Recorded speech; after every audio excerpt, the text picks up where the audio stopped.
There's this thing called memory. I've been thinking about the days when I was totally immersed in comedy. Specifically, my memories of the Comedy Store. And the thing is, my memory now is that it was bigger back then. You know, it just felt bigger. It felt more significant to me. And the thing about memory is, I mean, we all know that human memory is faulty. It's faulty. There's very little that we really remember. And even the things we think we know about our past, it's faulty. When you compare notes with other people, or I've even done this to myself, I've gone back and looked at journal entries from years ago, and I'm going, well, that's kind of how I remember it, but it's a little bit different. See, but the thing is, I have to trust what was written in the journal because I was writing in my journal like the day something happened.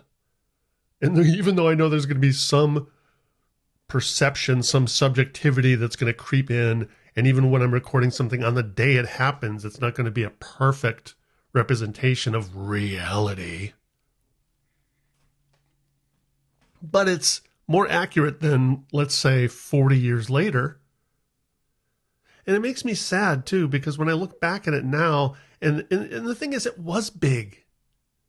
Because there was a comedy boom going on.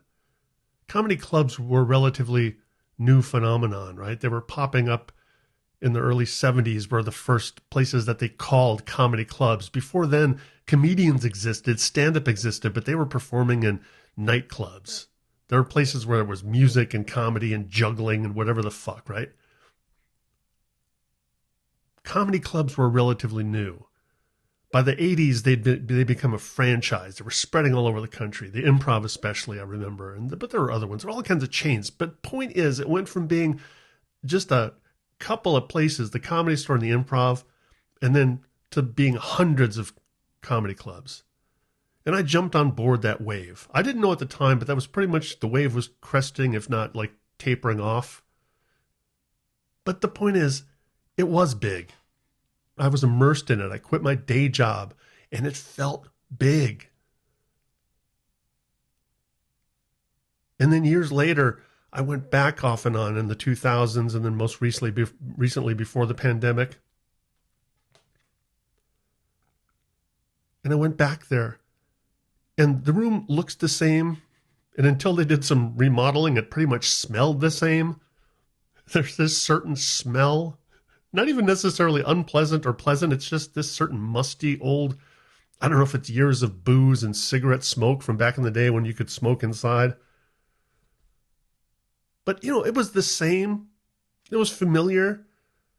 I used to live there, man. Back in the 80s, I lived there. And then years later, yeah, it was the same, but it was also different because I'm different, obviously. And I wasn't immersed anymore, and I wasn't living there. I was just popping in, and I was pretty much an outsider. And even after being there for a while, I still wasn't even like a regular.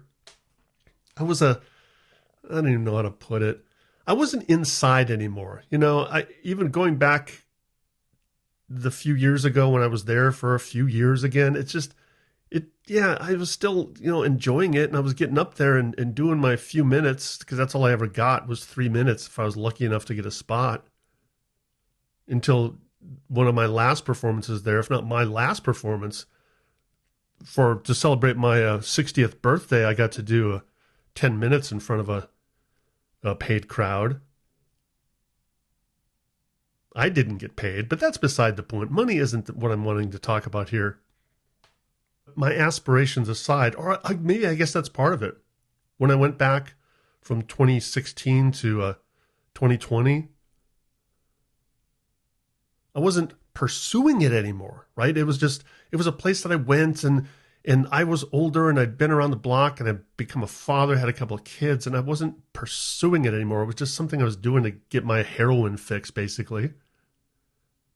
So I guess that has something to do with my feeling of it just not feeling as big anymore, because I imagine that the people working the door there, and eventually making that move to LA like I did, because that thing was still happening. It was still this pipeline. People do the door in San Diego for a while, and they pop up to LA now and then to get a spot. And then eventually they move to LA. A lot of them do that. They still do that. I imagine it feels big to them. But who knows? I mean, because we can't get inside of each other's heads. So I don't know, relatively speaking, it's hard to compare my experience with some other person's experience who's doing the Comedy Store now. Or any of the other clubs down there that I went to, American Comedy Club and some other places down in downtown San Diego. I mean, again, these places are still having touring nationally, people with national TV credits who go in these rooms and they perform there. So the room is still big in that sense. Right? They're still getting that kind of people with TV and movie credits are still performing there. So the room is still big. The various rooms, the comedy rooms. But to me, it just felt smaller in person. And in my memory now, when I think about revisiting the Comedy Store, either in person or in my mind, it just feels smaller. And that's sad.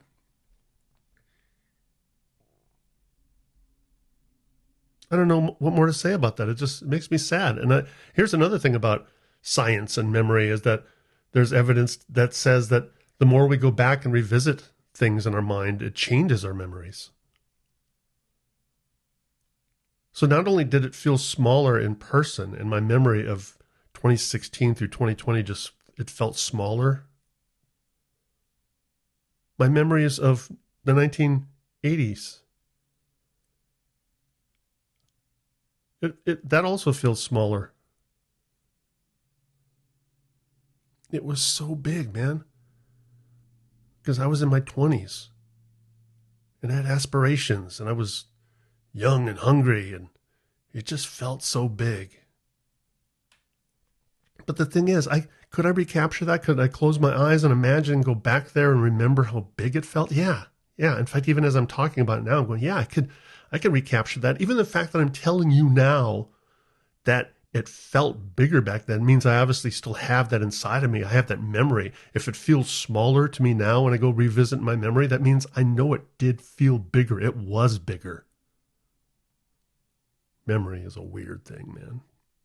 Memory is weird. Time is weird. That's a weird thing about memory is because it's so imperfect, and yet that's like so much of our identity. I'm making this too broad. I really just wanted to come up here and record that thought about how